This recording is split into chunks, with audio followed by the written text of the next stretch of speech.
Hello friends, मैं अशोक स्वागत करता हूं अपने इस प्लेटफॉर्म पर जहां आप लोग को 10 फरवरी 2025 का करंट अफेयर्स पूरा डिटेल्स में डिस्कशन किया जाएगा। तो शुरुआत करते हैं पहले क्वेश्चन के साथ। देखिए, कह रहा है विश्व दाल दिवस वर्ल्ड पल्सेस डे कब मनाया जाता है। तो आपको बताना है इसमें से कब इसको मनाया जाता है विश्व दाल दिवस को। 8 फरवरी, 10 फरवरी, 2 फरवरी, 10 मार्च। सही उत्तर आपका रहेगा 10 फरवरी को ये जो है मनाया जा रहा है। आज यानी आज 10 फरवरी है, तो आज हम लोग विश्व दाल दिवस मनाते हैं।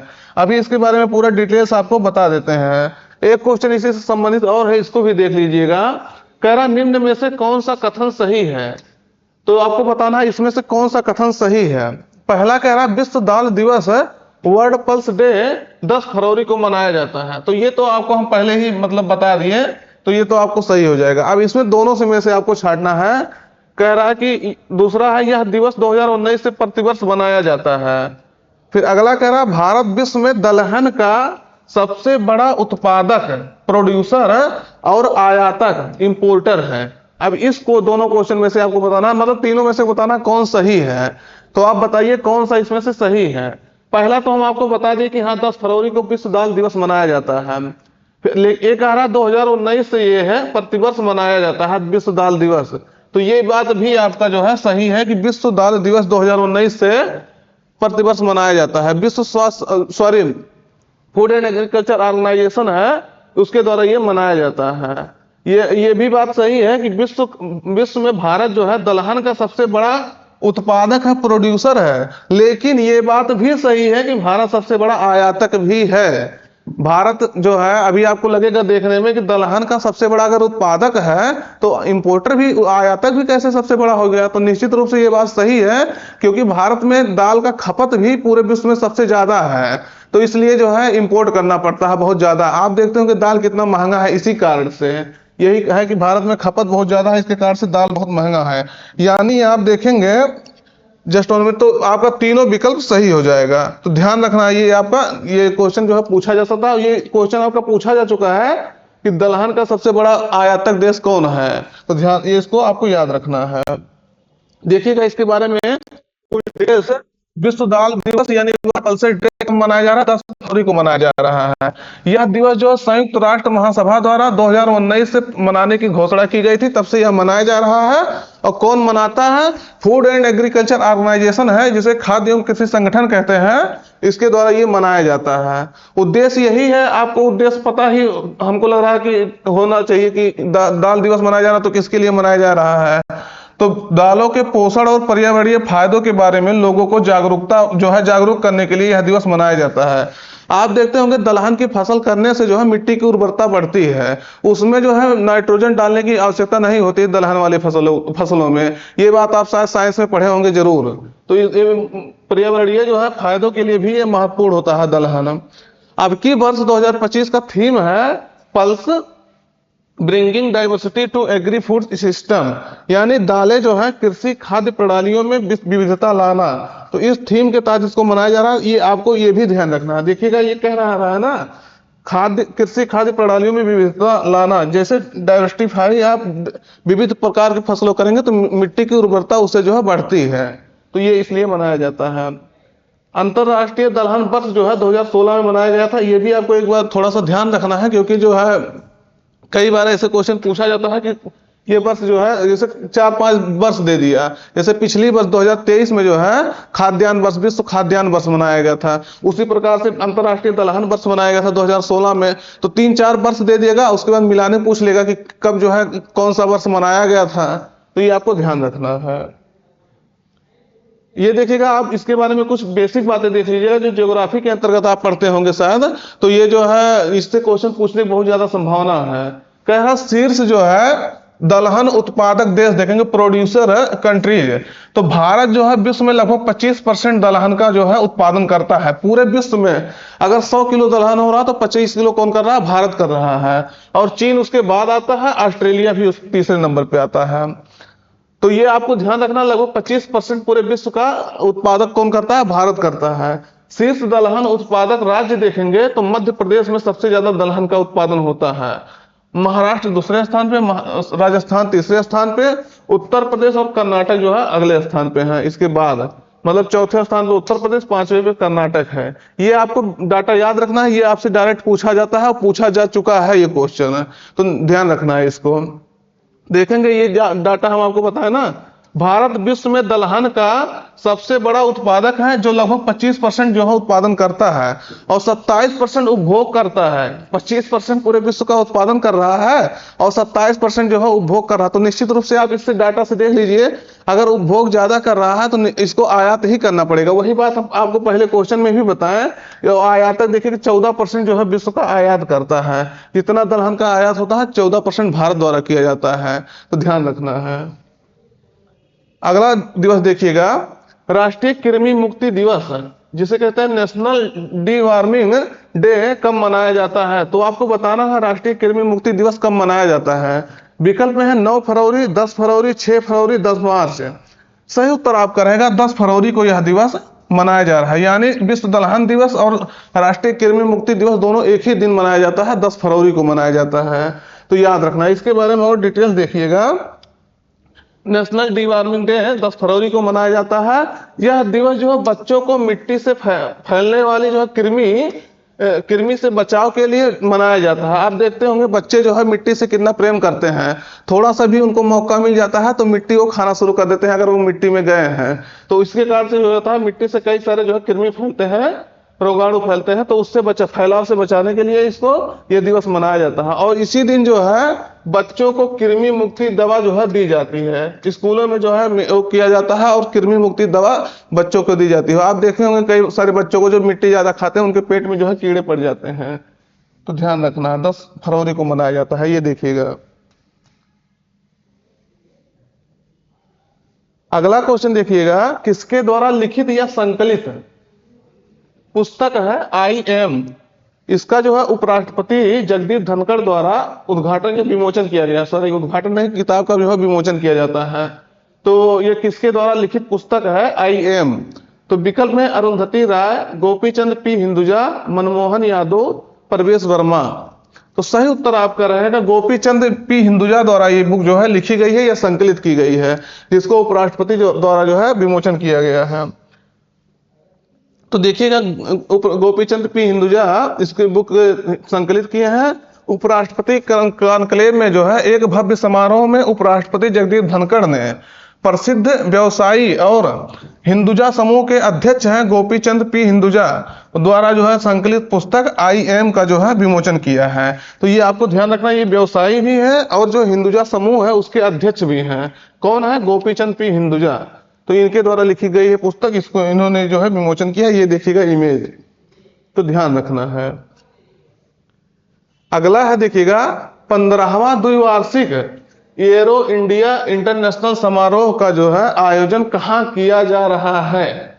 तो आपको बताना है 15वां है ये संस्करण, भी आपको ध्यान रखना 15वां, क्योंकि यही कई बार पूछा जा चुका है कि 2025 में जो है जो इसका एरो इंडिया इंटरनेशनल समारोह हुआ वो कौन से संस्करण का समारोह था? तो 15वां था। तो ये कहाँ इसका आयोजन किया गया? विकल्प में है देखिएगा लखनऊ, बेंगलुरु, चेन्नई, जोधपुर।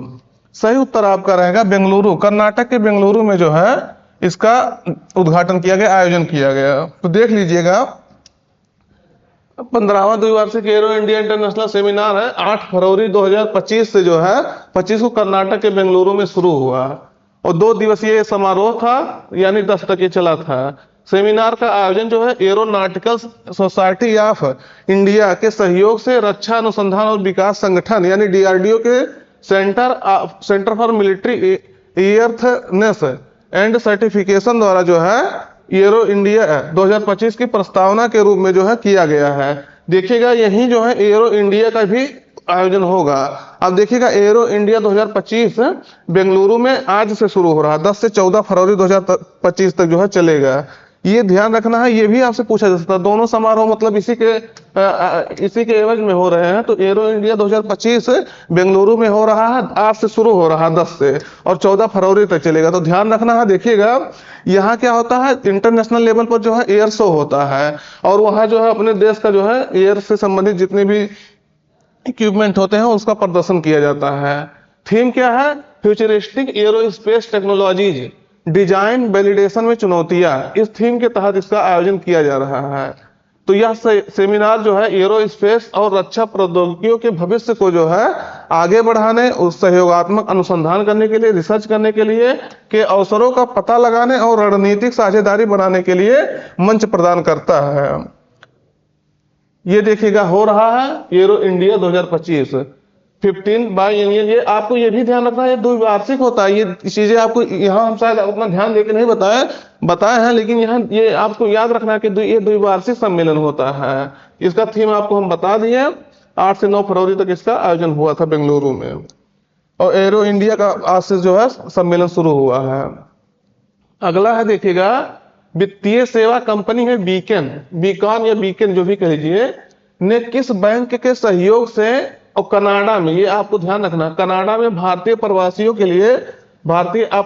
के लिए इंडिया बिल पे लॉन्च किया है। तो आपको बताना है किसके लिए जो है ये किस बैंक के सहयोग से लॉन्च किया गया है, वित्तीय सेवा कंपनी बीकॉन द्वारा। तो जैसे ये आपसे है, यहाँ आपसे पूछा जा सकता है ये भी कि इस बैंक के सहयोग से किस देश में लॉन्च किया गया है इंडिया बिल पे। तो ये दोनों याद रखना, कनाडा में किया गया है और यस बैंक के सहयोग से इसको लॉन्च किया गया है। इससे क्या होगा, जैसे कनाडा में कोई अप्रवासी वहां गया है, वहां आप जानते हो कनाडा में बहुत सारे भारतीय जो है रोजगार के लिए वहां निवास करते हैं, वहां रहते हैं, वहां जॉब करते हैं। उससे क्या होगा कि अगर वहां रहने वाला व्यक्ति अगर कोई अपने परिवार से संबंधित कुछ खर्चे हैं, मान लीजिए बिजली बिल पेमेंट करता, तो वहीं से वो बैठे बैठे अपना कनाडा से बैठे बैठे वो पेमेंट कर सकता है। या कहीं और कोई खर्चा है, तो पिताजी फोन किए उनको कि हाँ जो है ये पेमेंट करना है, तो वहां से बैठे बैठे, कनाडा से बैठे बैठे वहां पेमेंट कर सकते हैं। तो ये सुविधा जो है कहाँ, कनाडा के अप्रवासियों के लिए शुरू किया गया है, वो भी यस बैंक के सहयोग से किया गया है। तो ध्यान रखना है, ये आने वाले समय में जो है भारतीय अप्रवासियों के लिए और अच्छी बात होगी। देखिएगा यस बैंक के बारे में, तो यस बैंक ने इसको शुरू किया है। इसका देखिए, यस बैंक 2004 में जो है स्थापित किया गया था अशोक कपूर और राणा कपूर द्वारा, और मुंबई में इसका हेडक्वार्टर है। प्राइवेट बैंक है, बड़ी बैंक है, तो ध्यान रखना है। अगला है देखिएगा, किस देश के वैज्ञानिकों ने विश्व में पहली बार आईवीएफ, इन विट्रो फर्टिलाइजेशन होता है, आईवीएफ टेक्नोलॉजी का उपयोग करके, तकनीकी का उपयोग करके कंगारू भ्रूण बनाया है। तो आपको बताना है किस देश के जो है वैज्ञानिकों ने ये उपलब्धि हासिल किया, वो भी कह रहा है विश्व में पहली बार, इसलिए जो है और महत्वपूर्ण हो जाता है। विकल्प में है ब्रिटेन, ऑस्ट्रेलिया, न्यूजीलैंड, चीन। सही उत्तर आपका रहेगा ऑस्ट्रेलिया। आप जानते हो कि ऑस्ट्रेलिया को कंगारुओं का देश कहा जाता है, ये आप जो है आप जानते होंगे, कई बार सुने होंगे। तो इसको आपको ध्यान रखना है कि इसी से याद रखना कि कंगारुओं का देश जिसको कहा जाता है, उसी ने ये उपलब्धि हासिल की है। तो ये आपको आईवीएफ टेक्नोलॉजी का उपयोग करके कंगारू भ्रूण बनाया है। यहाँ जो आप देखेंगे क्वींसलैंड, तो यहाँ का विश्वविद्यालय है, इसके द्वारा ये उपलब्धि हासिल किया गया है। ये कंगारू आप देख लीजिएगा, कंगारू तो निश्चित रूप से सब लोग जानते होंगे इसके बारे में। तो थोड़ा सा आईवीएफ टेक्नोलॉजी के बारे में जान लीजिए। इन विट्रो फर्टिलाइजेशन होता है, इसका प्रोसेस कैसे होता है। तो देखिएगा यहाँ जो है आप एग का, जिसे अंडाणु कहते हैं, और स्पर्म का, जिससे जो है शुक्राणु कहते हैं, इसका जो है निषेचन कराया जाता है, फर्टिलाइजेशन कराया जाता है बाहर ही, और इसको एम्ब्रायो में जो है भ्रूण में ट्रांसफर किया जाता है, फिर जो है प्रेगनेंसी जो है कंसीव होती है। तो इस तरह से कुछ प्रोसेस होता है, इसको ध्यान रखना। फिर जो है ये देखिएगा बच्चे का जन्म होता है। अगला है देखिएगा, 16 फरवरी से 18 फरवरी 2025 तक कहां पर अंतरराष्ट्रीय पक्षी महोत्सव, इंटरनेशनल वर्ल्ड फेस्टिवल का आयोजन किया जाएगा। तो अभी 16 फरवरी से इसका शुरुआत होने वाला है और 3 दिन तक ये समारोह चलेगा, ये महोत्सव जो है मनाया जाएगा। तो आपको बताना है कहाँ इसका जो है आयोजन किया जाएगा। विकल्प में है इंदौर, प्रयागराज, वाराणसी, भुवनेश्वर। सही उत्तर आपका रहेगा प्रयागराज में। इसका आयोजन कहाँ किया जाएगा, प्रयागराज के। महाकुंभ आप जानते होंगे प्रयागराज में इस समय वर्तमान में 13 जनवरी 2025 से लेकर के 26 फरवरी 2025 तक महाकुंभ चल रहा है। तो इसके एवज में जो है वही महाकुंभ में इसको आयोजित किया जाएगा, 3 दिवसीय ये महोत्सव होगा। तो आपको नाम से पता चलेगा वर्ल्ड फेस्टिवल है, तो वर्ल्ड से संबंधित जो है लोगों के प्रति जागरूकता बढ़ाने के लिए आयोजन होगा। तो प्रयागराज महाकुंभ 2025 में पर्यावरण संरक्षण और जैव विविधता को बढ़ाने के लिए 16 से 18 जनवरी तक, सॉरी देखिएगा फरवरी है, जनवरी हम निकाल गए, 16 से 18 फरवरी तक 3 दिवसीय, कितने 3 दिवसीय जो है 3 दिन के बीच जो है इंटरनेशनल बर्ड फेस्टिवल का आयोजन किया जाएगा, जिसमें 200 से अधिक प्रजातियों के प्रवासी और स्थानीय पक्षियों का जो है संगम देखने को मिलेगा।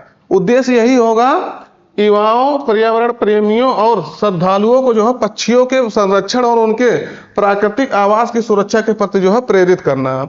देखिएगा ये कह रहा युवाओं और पर्यावरण प्रेमियों, कोई भी अगर देश में योजना चल रहा है, कोई भी प्रोग्राम चल रहा है, युवा अगर उसमें पार्टिसिपेट नहीं करेगा तो कार्यक्रम जो है या वो प्रोग्राम है या वो मिशन जो है सक्सेस होने का बहुत कम चांस होता है, क्योंकि कहा भी जाता है जिस ओर जवानी चलती है उस ओर जमाना चलता है। तो देखिएगा इसीलिए युवाओं को हर कार्यक्रम में जो है ज्यादा से ज्यादा पार्टिसिपेट कराने के लिए ये सम्मेलन होता है। इसमें देखिएगा आप इससे जुड़ना चाहते हैं तो इसका व्हाट्सएप नंबर है, ये देख लीजिएगा 9319277004। तो इससे आप जुड़ सकते हैं, यहाँ आप जो है पार्टिसिपेट कर सकते हैं इस सम्मेलन में। इसमें जो है भागीदार बनने के लिए ये आपका व्हाट्सएप नंबर भी दिया गया है, तो ध्यान रखना है। अगला है देखिएगा दमित्री वाकानो किस अंतरराष्ट्रीय अंतरिक्ष एजेंसी के महानिदेशक यानी डायरेक्टर जनरल जो है नियुक्त किए गए हैं। तो आपको बताना है किस अंतरिक्ष एजेंसी के जो है ये दामित्री वाकानो ये डायरेक्टर जनरल बने हैं। तो विकल्प में है नासा, रासकॉस्मोस, जाक्सा, ईएसए। तो कौन सा किस एजेंसी के जो है ये डायरेक्टर जनरल बने हैं आपको बताना है। सही उत्तर आपका रहेगा रासकॉस्मोस, जो रसिया की स्पेस एजेंसी है। कहाँ की है? रसिया की। तो उसके जो है ये डायरेक्टर जनरल बने हैं। अब इसका यहाँ आप लोग को ये भी जान लेना है कि नासा और ये जो कहाँ के हैं। तो नासा आपका कहाँ का है? यूएसए का, संयुक्त राज्य अमेरिका का स्पेस एजेंसी है। जाक्सा आपका कहाँ का है? जापान का है। ईएसए कहाँ का है? यूरोपीय स्पेस एजेंसी, तो यूरोप का है। वहीं आपका देखेंगे सीएसए कहाँ का होता है? कनाडा का स्पेस एजेंसी होता है। तो ये 4-5 एजेंसियां हैं जो स्पेस एजेंसियां हैं, इसको ध्यान रखना क्योंकि कई बार इसको मिलाने लिया जाता है कि कहाँ की है ये एजेंसी। तो ये देखिएगा आपका रासकॉस्मोस के जो है ये अध्यक्ष डायरेक्टर जनरल बने हैं। अगला है देखिएगा किस शहर में इंदौर के बाद भीख मांगने यानी बेगिंग को जो है अपराध घोषित कर दिया गया। पहले अभी कुछ दिन पहले ही इंदौर में जो है भीख मांगना अपराध घोषित कर दिया गया था। अभी एक शहर में और घोषित कर दिया गया है कि भीख मांगना अपराध होगा। भीख, यहाँ तक कि भीख मांगने वाले को भीख देना और भीख लेना भी जो है अपराध है। तो कहाँ इसको किया गया है? विकल्प में ग्वालियर, भोपाल, विदिशा, रतलाम। सही उत्तर आपका रहेगा भोपाल में ये जो है घोषित किया गया है भीख मांगना अपराध। तो ध्यान रखना है। मध्य प्रदेश की राजधानी भोपाल है, आप जानते होंगे। तो देखिएगा ये अभी 3 कानून पास हुए थे संसद में कुछ ही दिन पहले, अभी 3 कानून संसद में पास हुए थे कुछ ही दिन पहले। तो उसमें से एक कानून है भारतीय नागरिक सुरक्षा संहिता 2023। उसकी धारा 163 था, उसके अनुसार ये कहा गया है भीख मांगना और देना दोनों जो है अपराध है। इसमें क्राइम घोषित कर दिया गया था। जो अभी 3 कानून आए थे उसमें से एक है भारतीय नागरिक सुरक्षा संहिता 2023। तो ये आपको ध्यान रखना है। अगर आप भीख मांग रहे हैं या मतलब कोई भी भीख मांग रहा है या भीख दे रहा है तो उसको 6 माह या 2500 रुपए का जुर्माना देना पड़ सकता है। सरकार उस पर जो है जुर्माना लगा सकती है। तो ये ध्यान रखना। अब से आपको भीख नहीं देना। देखते होंगे आप कई बार कि भीख जो है एक धंधा बन चुका है लोगों को देना। उसमें कोई उसका मैनेजमेंट देखता है और कई सारे लोग उसको नीचे उसमें जो है इंगेज होते हैं। किसी का हाथ काट दिया जाता है इसीलिए कि वो भीख मांगे। हम तो इसको प्रत्यक्ष रूप से देखे हैं कि वो एक धंधा बन गया है कि कोई उसका एक जो है मैनेजर होता है, उसको कई लोगों को 25-30 लोगों को जो है वो भीख मंगवाता है। किसी का हाथ काट दिया जाता है, किसी का पैर काट दिया जाता है। क्यों? क्योंकि भीख मांग सके। तो ये निश्चित रूप से समाज में जो है कलंक भी है। उसमें कई सारे लोग जो है अगर सस्ते में पा जाते हैं कोई चीज है तो उसमें काम भी नहीं करना चाहते। तो इससे देश की जो है जीडीपी पर भी प्रभाव पड़ता है। कहा है फिर कह रहा अगला क्वेश्चन, कहां पर पहली बार बिमस्टेक युवा शिखर सम्मेलन का आयोजन किया गया है? तो कहा पहली बार देखिएगा युवा शिखर सम्मेलन है वो भी बिमस्टेक का। तो ये आपको बताना कहाँ किया गया है। विकल्प में मुंबई, गांधीनगर, अहमदाबाद, लखनऊ। तो आपको बताना है कहाँ किया गया है। वो भी पहली बार किया गया है। तो आपको सही याद रखना है इसको। विकल्प सही है गांधीनगर, गुजरात के गांधीनगर में जो है इसका आयोजन किया गया है। तो ये ध्यान रखना है। इसके बारे में डिटेल्स देखिएगा थोड़ा। इसके उद्घाटन जो है मनसुख मांडविया जो केंद्रीय युवा मामला और खेल मंत्री हैं, तो युवा मामलों के विभाग ने जो है गांधीनगर में, गुजरात के गांधीनगर में पहले बिमस्टेक युवा शिखर सम्मेलन का उद्घाटन सत्र की मेजबानी की थी। कौन किया था? तो युवा मामले का विभाग, डिपार्टमेंट ऑफ यूथ अफेयर्स ने। कहाँ? गांधीनगर में। इसका लक्ष्य यही है कि पूरे क्षेत्र में जो है, जो ये बिमस्टेक का देश है उसके पूरे क्षेत्र में है, युवा सहयोग को मजबूत करना और बिमस्टेक सदस्य देशों के बीच जो है युवा नेतृत्व वाली पहलों के आदान प्रदान को जो है आसान बनाना। तो ये आपको नाम से ही पता लग रहा होगा कि युवा, ये जो है सॉरी बिमस्टेक युवा शिखर सम्मेलन है, तो युवाओं से संबंधित जो है इसमें बातें डिस्कशन की जाएंगे। अब ये देखिएगा, आपके मनसुख मांडविया है, इसका इन्होंने उद्घाटन किया है। ये 7 देश इसके सदस्य होते हैं। तो इसके बारे में आपको बिमस्टेक के बारे में भी जान लेना जरूरी होता है, क्योंकि जो है बिमस्टेक कई बार न्यूज में रहता है और कई बार इसका क्वेश्चन पूछा जाता है। तो बिमस्टेक एक संगठन है जिसका फुल फॉर्म है bay of Bengal initiative for multi sectoral technical and economic cooperation. तो ये बिमस्टेक का फुल फॉर्म है। 1997 में जो है इसको स्थापित किया गया था। कब किया गया था? 1997 में। वो भी किसके माध्यम से? बैंकॉक डिक्लेरेशन आया था, उसके माध्यम से इसको स्थापित किया गया था। इसमें 7 सदस्य हैं। 7 सदस्य में से जो है देखेंगे आप, बंगाल की खाड़ी से 5 देश सटे हुए हैं, सीमा साझा करते हैं। लेकिन आपका जो है नेपाल और भूटान, ये आप देखेंगे मैप में, तो ये आपके बंगाल की खाड़ी से सीमा साझा नहीं करते हैं। तो यानी 5 ये देश है, बांग्लादेश, इंडिया, थाईलैंड, म्यांमार और श्रीलंका, ये बंगाल की खाड़ी से सीमा साझा करते हैं। इसमें 2 देश हैं, नेपाल और भूटान, ये सीमा साझा नहीं करता है। तो याद रखना है, इसमें 7 देश का नाम याद रखना कि कौन कौन बिमस्टेक के सदस्य हैं, क्योंकि ये आपसे डायरेक्टली ऐसे पूछा जा सकता है कि इसमें बिमस्टेक में कौन सदस्य है कौन नहीं है। ये आपको बंगाल की खाड़ी यहाँ होती है, इससे 5 देश सदस्य हैं, 5 देश इसको सीमा साझा करते हैं, और ये भूटान और नेपाल आपका सीमा साझा नहीं करता। लेकिन ये यहीं से इसका जो है पूरा व्यापार होता है बंगाल की खाड़ी से, इसलिए इसको जो है कह सकते हैं, इसलिए इसको सदस्य बनाया गया है। तो ध्यान रखना है। पर्यावरणीय जो है मुद्दों को, आर्थिक विकास को बढ़ावा देने के लिए यह संगठन स्थापित किया गया था। अगला है देखिएगा, नवीन और नवीकरणीय ऊर्जा मंत्रालय के अनुसार भारत की स्थापित सौर ऊर्जा क्षमता, सोलर एनर्जी जो है कैपेसिटी कितनी हो गई है। यानी भारत जो है अब कितने जो है गीगावाट सौर ऊर्जा से एनर्जी प्राप्त करने लगा पूरे भारत में। तो विकल्प में है 80 गीगावाट, 100 गीगावाट, 125 गीगावाट, 150 गीगावाट। सही उत्तर आपका रहेगा 100 गीगावाट क्षमता को हम लोग जो है क्रॉस कर चुके हैं। याद रखना है, यानी भारत जो है नवीकरणीय ऊर्जा के क्षेत्र में अच्छे से काम कर रहा है। आप जानते होंगे इंटरनेशनल सोलर अलायंस, अंतरराष्ट्रीय सौर गठबंधन जो है 2015 में भारत और फ्रांस के सहयोग से स्थापित किया गया था। ये संगठन, जिसका हेडक्वार्टर आपका भारत के गुरुग्राम में है। अभी तक यहाँ जो है 105 से प्लस देश इसके जो है सदस्य बन चुके हैं। गुरुग्राम में, हरियाणा के गुरुग्राम में है, और पहला ऐसा अंतरराष्ट्रीय संगठन है जो भारत के जो है, भारत में इसका मुख्यालय है। तो ये भी ध्यान रखना। तो यानी सौर ऊर्जा के क्षेत्र में भारत जो है एक लीडरशिप के रूप में कार्य कर रहा है, तो ध्यान रखना है। अभी देखेंगे आपको जो है, अभी इसका सम्मेलन हुआ था, इसमें जो है भारत को 2 वर्ष के लिए अध्यक्ष बना दिया गया था। फिर से पुनः 2 वर्ष के लिए अध्यक्ष बना दिया गया था, और फ्रांस को जो है 2 वर्ष के लिए उसको उपाध्यक्ष बना दिया गया था। और इसके जो है नए आशीष खन्ना को नया जो है इसका डायरेक्टर भी नियुक्त किया गया था। तो ये भी आपको ध्यान रखना है सब बातें। तो देखिएगा, नवीन और नवीकरणीय ऊर्जा मंत्री हैं प्रहलाद जोशी। उन्होंने बताया है कि 31 जनवरी 2025 तक भारत की स्थापित सौर ऊर्जा क्षमता जो है 100 गीगावाट तक जो है पहुंच गई है।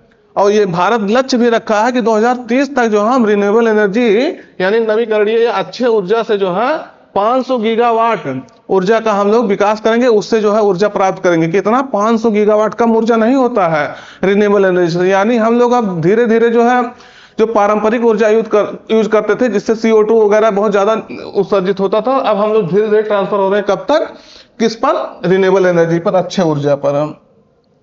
तो दोस्तों, आज का जानकारी यहीं पर रखते हैं। अगर चैनल सब्सक्राइब नहीं किया तो सब्सक्राइब करिएगा और अपने मित्रों तक एक बार जरूर शेयर करिएगा। फिर मिलते हैं नए सेशन में। धन्यवाद।